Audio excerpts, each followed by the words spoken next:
옛날부터 우리나라 농부님들은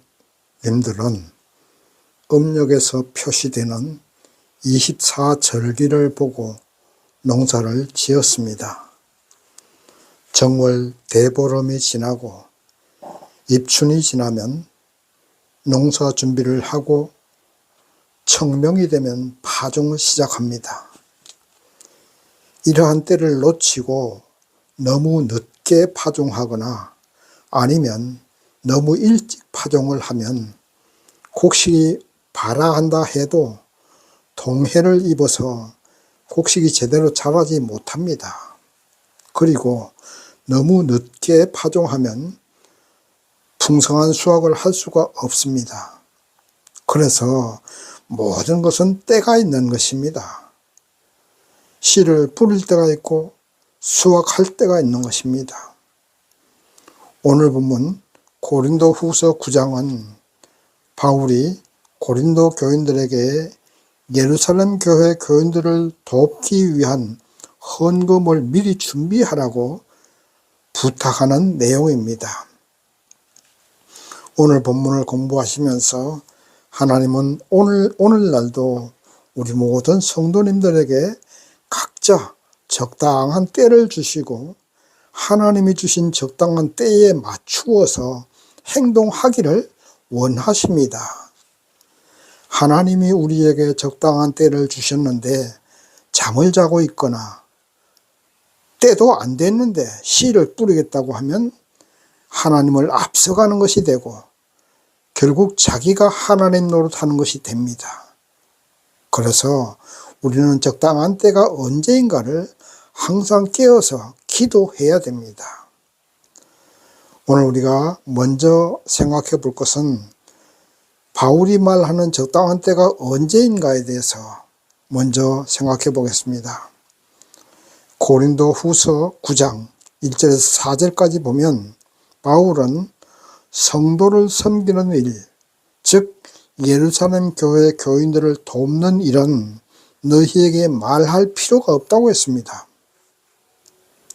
왜냐하면 고린도 교인들은 이미 1년 전부터 예루살렘 교인들을 위한 모금 활동을 하고 있었습니다. 그런데 그 모금 활동이 시작은 빨랐고 좋았습니다. 그런데 끝을 마무리하지 못하고 지지부진하고 있었습니다. 바울은 전도여행 다니면서 마게도니아 지방 교인들에게 자랑을 했는데 무슨 자랑을 했느냐 하면 고린도 교인들이 예루살렘 교인들을 돕기 위해서 헌금을 준비하고 있다고 했습니다. 바울의 이 같은 자랑을 들은 마게도니아 교인들은 마음이 감동을 했습니다. 그래서 그들도 그러면 우리도 해야 되지 않겠느냐 하고 그들도 모금 활동을 시작했고 그 모금 활동은 고린도 교인들보다도 먼저 끝나게 되었습니다. 그래서 바울은 모금 활동을 먼저 시작한 고린도 교회에 그 헌금을 가지러 사람을 파송할 텐데 그 파송한 사람들이 도착하기 전에 헌금을 다 마무리해 달라. 만약에 그렇지 않고 헌금을 가지러 바울이 파송한 사람들이 갔는데도 모금 활동이 마무리되지 않았다면 고린도 교인들도 창피하고 또 그 교인들을 자랑한 바울도 거짓말쟁이가 되고 망신당하게 되는 것입니다. 그래서 바울은 파송한 사람들이 도착하기 전에 헌금을 마무리해 달라고 부탁하고 있는 것입니다. 모든 것에는 때가 있는 것입니다. 남을 돕는 것도 그렇지요. 그 도움받는 사람이 가장 필요할 때 도와줘야 되지 않겠어요? 지금 예루살렘 교회 교인들이 가뭄으로 인해서 먹을 양식이 없고 굶어 죽게 생겼는데 자꾸 차일 피일 미루면 되겠습니까? 빨리 양식을 사 먹을 수 있도록 도움을 주어야 되겠지요. 늦어지면 굶어 죽거나 또는 다른 사람이 먼저 도와준다면 나중에 도움을 준 사람은 그만큼 빛이 나지를 않지요.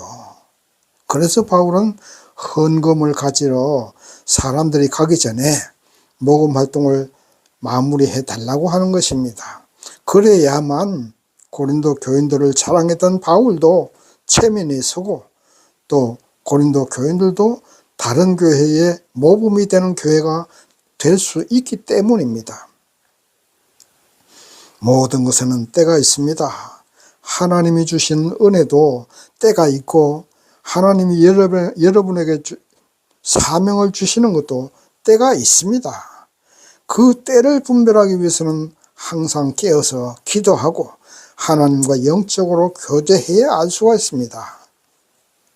여러분 각자에게 하나님은 때를 주실 것입니다. 그 하나님의 때를 분별할 수 있기를 바랍니다. 하나님이 은혜 베푸실 때 은혜를 받아야 됩니다. 은혜를 주시는 이 시간에 다른 생각을 하거나 영적으로 잠을 잔다면 그 때는 지나가 버립니다. 하나님이 우리에게 주시는 구원도 때가 있고 은혜도 때가 있습니다. 지금이 구원받을 만한 때요, 지금이 은혜 받을 때입니다. 성령께서 주시는 은혜를 여러분들이 마음으로 받아들여야 은혜가 내 것이 되는 것입니다.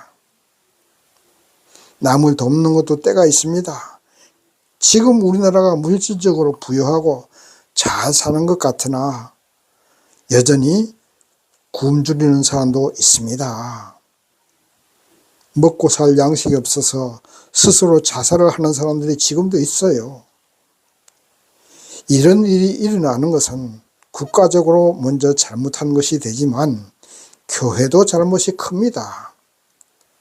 우리나라 교인들이 얼마나 많습니까? 우리 교인들이 좀 더 이웃에 관심을 가지고 살펴본다면 굶어서 자살한 사람은 없지 않겠습니까? 그래서 우리 성도들은 이웃에 좀 더 관심과 사랑을 가지고 살펴보아야 될 줄 믿습니다. 영혼의 구원과 영혼의 빵을 주기 위해서는 먼저 육신의 빵을 먹지 못하는 사람이 없는지 이웃에게 관심을 가져야 됩니다.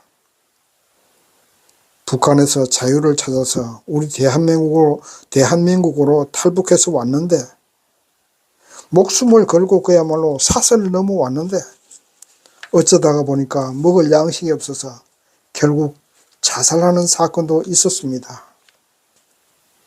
우리 교회가 이들을 제대로 발견하지 못하고 방치했기 때문입니다. 우리 교인들이 이웃에 좀 더 관심을 가져야 됩니다. 차라도 한 잔은 같이 하고 맛있는 음식이 있으면 이웃과 함께 나누어 먹으면서 신분을 쌓아야지요. 그래야만 이런 비극적인 일이 일어나지 않습니다. 돈 많고 지위 높고 잘 사는 사람만 전도하려고 하지 말고 가장 도움을 필요로 하는 배고프고 굶주린 사람을 찾아야 됩니다. 영적으로 배고프고 굶주린 사람도 찾아야 되고 육체적으로 배고프고 굶주린 사람도 찾아야 됩니다. 그래야만 때에 맞추어서 도움을 줄 수가 있기 때문입니다. 쪽방촌에서 추위에 떨고 있는 할아버지 할머니도 보살펴야 되고 제대로 활동할 수 없는 노인들도 가서 도와주고 보살펴야 됩니다. 이것이 교회가 해야 될 일입니다. 두 번째, 참 연보가 어떤 것이 참 연보인가에 대해서 생각해 보겠습니다. 본문 말씀 7절 보시겠습니다. 각각 그 마음에 정한 대로 할 것이요 인색함으로나 억지로 하지 말지니 하나님은 즐겨내는 자를 사랑하시느니라. 아멘. 거기 말씀 가운데 즐겨내는 자를 사랑하시느니라 그 말씀에 밑줄 쫙 그으시기 바랍니다. 헌금을 할 때는 각자 자기 마음에 정한 대로 해야 됩니다. 마음에 우러나지도 않는데 아이고 목사님 눈치 보여서 해야 되겠다 하고 하거나 억지로 하는 거죠. 아니면 자기 체면 생각해서 억지로 한다거나 아니면 내가 자랑하려고 나는 이만큼 헌금했습니다 하고 자랑하려고 하는 사람도 있습니다. 이렇게 의시되려고 하는 사람도 있고 그것이 하나님이 기뻐하시는 연보가 아닙니다. 마음 속에서는 아까워서 벌벌 떨면서 억지로 하는 것은 참 연보가 아니라는 말입니다. 참 연보는 하나님께 받은 것은 모든 것이 다 하나님께 받은 것이고 모든 것은 하나님의 것이니 내가 가진 것을 나누어 준다는 마음으로 즐겁게 연보해야 되고 도와줘야 됩니다. 인색하다는 것은 지난주에도 말씀을 드렸지만 내 것이라고 생각하기 때문에 인색해지는 겁니다. 이 세상에 내 것은 없습니다. 모두가 하나님의 것입니다. 우리는 하나님의 것을 관리하는 청지기입니다. 그러므로 하나님의 것을 관리한다면 내가 여유가 있고 내가 먹고 살 양식이 있는데 누군가 굶주리고 누군가 도움을 필요로 한다면 하나님의 것이니 나누어 주는 것이 당연한 것 아니겠습니까? 그래서 즐거운 마음으로 헌금을 해야 됩니다. 하나님은 그런 사람을 기쁘게 보십니다. 그리고 기쁘게 하는 사람은 이미 그 마음에 기쁨과 감사가 있으니 보상을 받은 거나 마찬가지입니다. 도움받은 사람이 있고 내가 도울 수 있으니 얼마나 감사한 일입니까? 그렇잖아요? 그리고 이렇게 도움을 받을 사람에게 도움을 주고 헌금을 하는 것은 절대 그냥 없어지는 것이 아닙니다. 반드시 은행 이자보다 훨씬 많은 이자가 붙어서 돌아오게 됩니다. 그것이 하나님의 법칙이에요. 그렇다고 해서 나중에 돌아올 이자를 생각하면서 하는 것은 그것은 장사 속을 하는 것이고 그것은 참연보도 아닙니다. 그냥 하나님의 것이니까 하나님의 뜻이 돕는 것이 하나님의 뜻이니까 그렇게 돕는 것입니다. 도울 수 있고 줄 수 있는 것을 감사하면서 해야 됩니다. 세상 모든 일을 즐기면서 할 때 잘 됩니다. 너무 긴장하거나 아니면 내가 꼭 이것을 해야 한다고 생각하거나 아니면 억지로 한다거나 이렇게 하면 될 일도 안 됩니다. 마음 비우고 즐거운 마음으로 할 때 모든 일은 잘 되는 거예요. 사람이니까 그게 잘 안 되긴 하지요.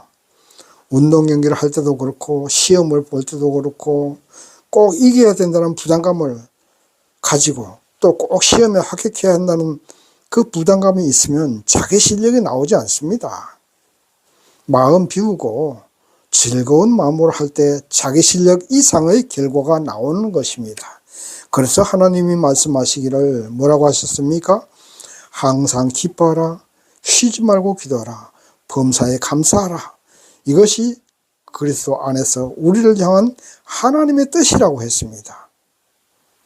인생 짧습니다. 그렇게 아웅다웅 싸우고 살 필요 없어요. 허허실실 빈 마음으로 감사하고 기뻐하면서 살아갈 때 그 마음에 하나님의 은혜가 충만하게 임하게 되는 것입니다. 그리고 내가 누구에게 도움을 주는 것은 그냥 무료가 아닙니다.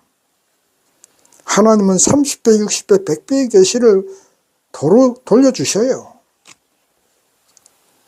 내가 못 받으면 후손이 받게 됩니다. 그러므로 헌금을 할 때도 씨 뿌리는 마음으로 하시고 즐거운 마음으로 하세요. 농부가 봄에 씨앗 뿌릴 때 즐거운 마음으로 합니다. 씨앗 하나가 수십 배의 결실로 돌아오지 않아요? 물론 100% 씨앗이 발화가 안 돼도 10개 중에 하나만 발화가 돼도 그 하나가 수십 개, 수백 개의 결실로 돌아옵니다. 그러므로 내가 할 수 있는 헌금과 연보가 기쁜 일이 될 수 있습니다. 농부가 아무리 먹을 것이 없어도 씨를 뿌리잖아요. 그래야 먹고 사니까. 그것처럼 우리도 내가 먹고 살고 있으면 씨앗 뿌리는 마음으로 남을 도와주는 것이죠. 그래야 또 돌아오지 않겠습니까? 나는 남을 도울 만한 여유가 없다고 생각하거나 변명을 한다면 스스로 씨앗을 안 뿌리고 복을 포기하는 것과 같은 것입니다. 헌금은 복의 씨앗을 뿌리는 것입니다. 그러므로 씨앗 뿌릴 땅이 있는 것에 감사하고 씨앗을 뿌려야 합니다. 땅이 없어서 씨앗 뿌릴 땅이 없어서 씨앗을 못 뿌린 사람도 있는데 도움을 받으러 하는 사람이 있으면 씨앗 뿌릴 땅이 있잖아요. 얼마나 감사합니까? 그래서 그 씨앗불을 땅에다 도움을 주어야죠. 그 사람에게 씨앗을 뿌려야지요. 그래야 복이 돌아옵니다. 그리고 헌금은 꼭 돈만으로 하는 것도 아닙니다. 내가 다른 사람을 위해서 시간을 투자하고 내가 알고 있는 지식을 나누어주는 것, 이 모든 것도 씨앗을 뿌리는 것이고 헌금을 하는 것과 같은 것입니다. 이스라엘 백성들이 광야에서 만나를 먹고 산 것처럼 하나님이 나에게 주신 것이 물질이면 물질을 나누고 시간이면 시간을 나누고 지식과 정보를 내가 더 알고 있다면 그것을 나누어 주면 되는 것입니다. 억지로 하거나 아니면 자랑하려고 하거나 자기 만족을 위해서 하거나 의무적으로 하지 마세요. 즐거운 마음으로 하세요. 마음에서 우러나오는 사랑과 기쁨으로 하시기 바랍니다. 그 사랑과 기쁨이 우리의 인생을 행복하게 하는 것입니다. 무슨 일이든지 감사와 기쁨으로 하시고 헌금도 감사와 기쁨으로 하시기를 바랍니다. 세 번째, 헌금의 결과에 대해서 보겠습니다. 본문 말씀 10절에서 11절 보면 만약 고린도 교회가 바울의 말대로 헌금을 하면 그 결과는 어떻게 되는가에 대해서 말씀하고 있습니다. 헌금을 하면 하나님은 계속해서 씨앗을 뿌릴 수 있도록 풍성한 축복을 주시리라고 했습니다. 조금 전에 헌금하는 것은 파종하는 것하고 같다고 했습니다. 씨앗을 뿌리면 씨앗 하나가 수십 개, 수백 개 열매로 돌아옵니다.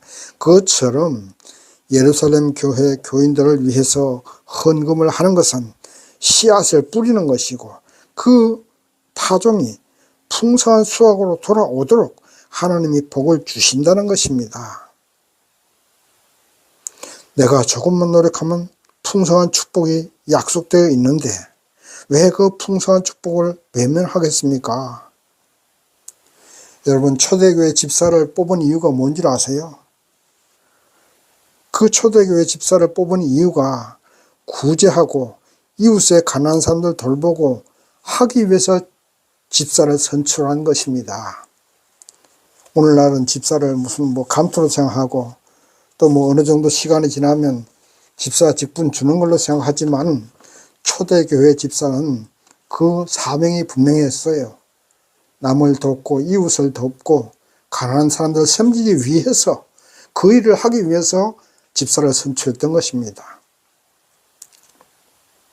그렇다면 오늘날 우리도 구제하고 돕는 것은 우리의 중요한 사명 중에 하나라고 생각해야 됩니다.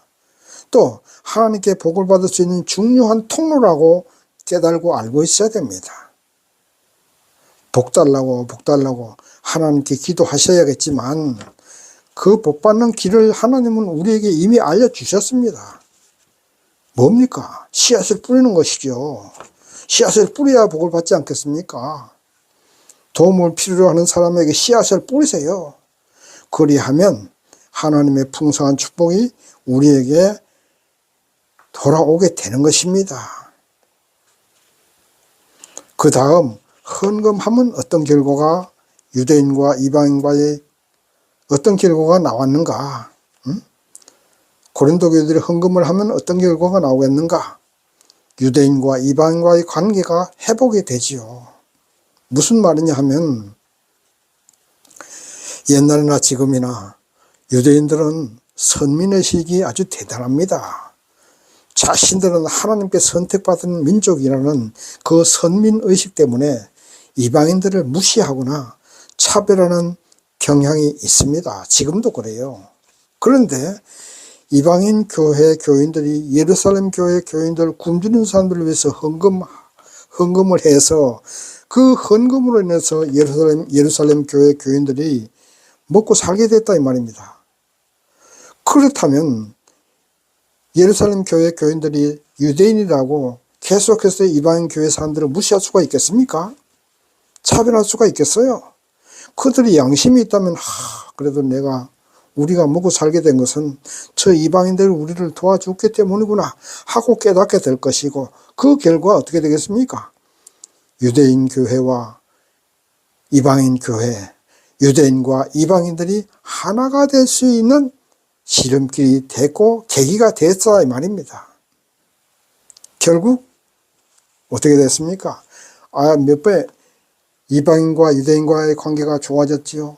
또 준 사람은 또 하나님께 몇 배, 몇십 배의 복을 받게 되죠. 이거 뭐 일거양득이 아니라 일거삼득 사득이 됩니다. 그런데 왜 도움을 주지 않겠어요? 도움을 줘야죠.